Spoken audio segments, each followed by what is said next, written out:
Salve YouTube! Vamos ver mais outro vídeo do Lutas Náutica. Eu sempre falo sobre Lost Medias aqui no canal. Muitos casos já foram resolvidos, outros ainda estão em busca, mas existem alguns que eu considero simplesmente impossíveis de serem encontrados. Por isso hoje é dia de explorar alguns casos desesperadores de mídia perdida.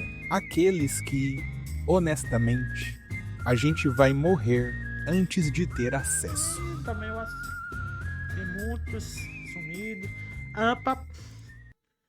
Aproveitar porque apareceu o território do Live Pits. Aproveitem. Mande o Live Pits. E manda a sugestão de vídeo. Tio Live Pits. Valeu. Em 1965, quando os personagens de Maurício de Souza começavam a ganhar popularidade no Brasil, ele e sua filha Mônica, então com apenas 5 anos de idade, foram convidados para uma entrevista no programa da lendária Hebe Camargo. Para a entrevista, Maurício preparou painéis decorativos com ilustrações de seus personagens para compor o cenário, transformando o estúdio em um espaço lúdico que antecipava o sucesso que seus quadrinhos alcançariam nas décadas seguintes. Ao longo do programa, Hebe, conhecida por seu jeito carismático e espontâneo, não se limitou a conversar apenas com Maurício. Ela interagia muito com a pequena Mônica também, fazendo perguntas divertidas que renderam momentos encantadores. Quando questionada sobre seu cantor preferido, Mônica primeiro respondeu que era Roberto Carlos, mas depois, com a franqueza típica de uma criança, corrigiu-se dizendo que gostava mesmo era do Rony Von, o que provocou risadas na plateia e no auditório. Em outro momento descontraído, ela contou a Hebe que havia sido atropelada por um carro e que esse carro bateu em seu traseiro, mas que felizmente não havia se machucado de maneira grave. Essas falas inocentes e engraçadas ficaram registradas na memória de quem acompanhou o programa ao vivo, já que, infelizmente, não há gravações conhecidas dessa edição. Até hoje, nenhuma gravação em vídeo desse programa foi encontrada, o que o classifica como uma mídia perdida. Mas o pior, o que deixa essa mídia perdida basicamente impossível de ser encontrada, é que naquela época, muitos programas eram transmitidos ao vivo, e a prática de gravar e arquivar conteúdos ainda não era comum no Brasil. O que restou desse momento histórico são apenas 5 fotografias divulgadas pelo próprio Maurício de Souza em sua crônica de 2000 e posteriormente em suas redes sociais.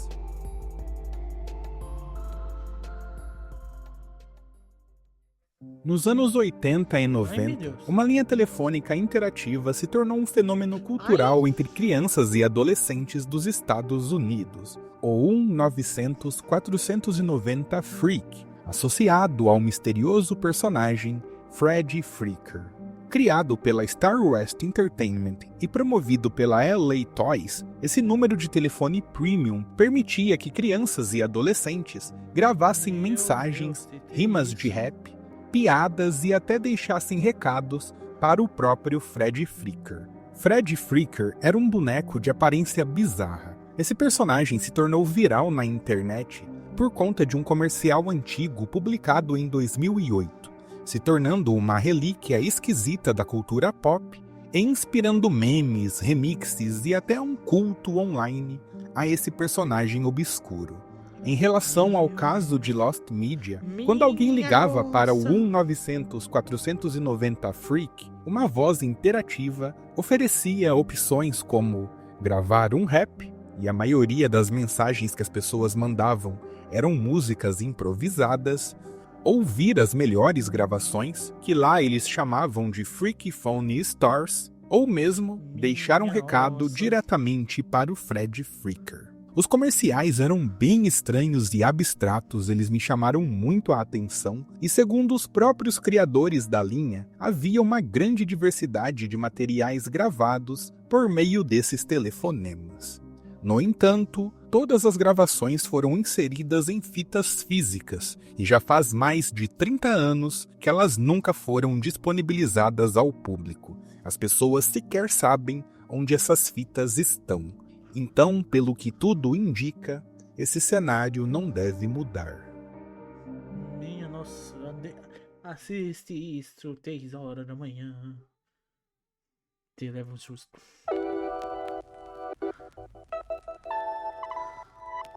Terça. Ei, essa eu não vou terça não. É pra estudar ele. Eu considero esse o caso mais interessante deste vídeo. Se trata de duas mídias que na verdade estão arquivadas. Elas não são bem lost mídias, mas são exemplos que definitivamente merecem ser citados aqui. Na real, eu acho que esses dois exemplos são os que mais levam o título do vídeo ao pé da letra. Em 2015, a marca de conhaque Louis XVIII criou um dos projetos mais enigmáticos da história do entretenimento. E aqui eu estou me referindo a 100 Anos, o filme que você nunca verá. Dirigido por Robert Rodrigues e estrelado por John Malkovich, o curta-metragem foi imediatamente trancado em um cofre especial programado para se abrir apenas em 18 de novembro de 2115, exatos 100 anos após a sua conclusão. A ideia era tão peculiar quanto poética. Assim como seus conhaques, que levam um século para amadurecer, a obra seria apreciada apenas por gerações futuras.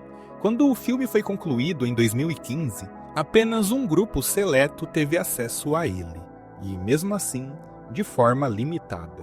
Robert Rodrigues, John Malkovich e a equipe de produção viram apenas partes do material durante as filmagens. A versão final, com efeitos visuais completos, nunca foi exibida nem mesmo para seus criadores. Em uma cerimônia em Los Angeles, John Malkovich pessoalmente colocou a única cópia do filme em um cofre à prova de violação, que depois embarcou em uma turnê mundial, passando por Hong Kong, Londres e o Festival de Cannes. Durante esses eventos, o público podia ver o cofre, mas não o seu conteúdo. Alguns sortudos receberam ingressos de metal, que não eram para si mesmos, e sim para que os descendentes pudessem ver o filme. Inclusive, o próprio John Malkovich brincou que ele guardou alguns ingressos para a sua própria família, embora saiba que ele não estará vivo para acompanhá-los ao evento de abertura lá em 2115. 2 anos depois, em 2017, a empresa Louis XVIII decidiu elevar a aposta com um projeto parecido, mas ainda mais arriscado. Pharrell Williams, o produtor musical e cantor pop bastante conhecido, compôs uma música única chamada 100 Anos, uma música que só vamos ouvir se nos importarmos, que é uma crítica a questões relacionadas às mudanças climáticas do planeta. Diferente do filme, cujo cofre é praticamente indestrutível, a música foi armazenada em um cofre que, propositalmente, é vulnerável à água. A mensagem era clara: se o nível do mar subir o suficiente para inundar o espaço onde o cofre está guardado, a música será perdida para sempre, antes mesmo de sua data de liberação, em 2117. Inclusive, esse cenário em que o nível do mar pode subir e destruir esse espaço específico foi previsto por cientistas, então existe uma alta probabilidade de ninguém nunca mais conseguir escutar essa música. O Pharrell Williams apresentou essa canção uma única vez para 100 convidados selecionados em um evento secreto em Xangai. Todos foram rigorosamente proibidos de gravar qualquer parte da apresentação. E até hoje, não há registros vazados do que foi tocado naquela noite.